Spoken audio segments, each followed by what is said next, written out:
Барлықтарыңызға сәлем, менің арнама қош келдіңіздер. Бүгінгі видеода сіздермен өте оңай жасалатын осындай варенка қосылған пирогтың рецептімен бөлісемін. Видеом сіздерге ұнайды деген ойдамын. Міндетті түрде менің каналыма тіркеліп, қолдап кетуді ұмытпаңыздар.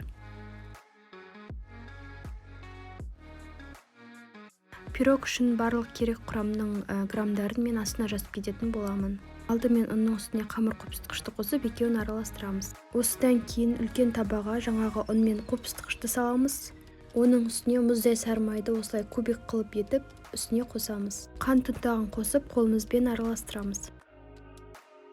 Дұрыстап ұнтақтап болғаннан кейін үстіне біздің сарыуыздарымызды саламыз. Енді барлығын қосып, қамырға айналдырамыз. Осындай менде қамыр шықты.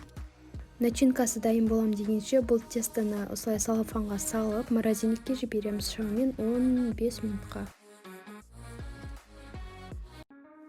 Варенканың үстіне бір ақуызды салып, екеуін жақсылап араластырамыз. Бұл не үшін керек деп ойласаңыздар, бұл біздің варенкамызды піскен уақытта, яғни формадан шығып кетпеуін, өзінің формасын ұстау үшін керек болады. Жақсылап араластырсақ, осындай болып шығады. Егер бетін әсемдеймін десеңіздер, онда қамырдан кішкене бөлігін алып қаламыз. Мен осынша бөлігін алып қалдым, енді қалғанын формаға жайғастырып шығамыз.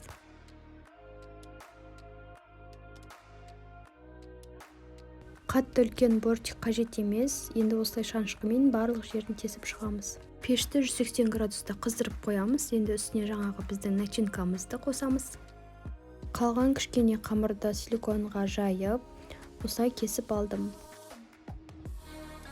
Пирогты әсемдеу өзіңіздің фантазияңызға байланысты, бірақ мынау өте оңай әдістердің бірі. Үстіне енді осылай ақырын қойып шығамыз, және керек емес жерін осылай алып тастаймыз.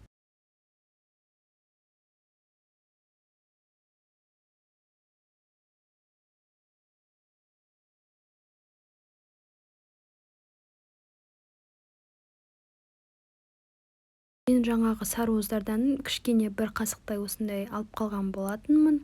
Енді осыны үстіне жағып шығамыз.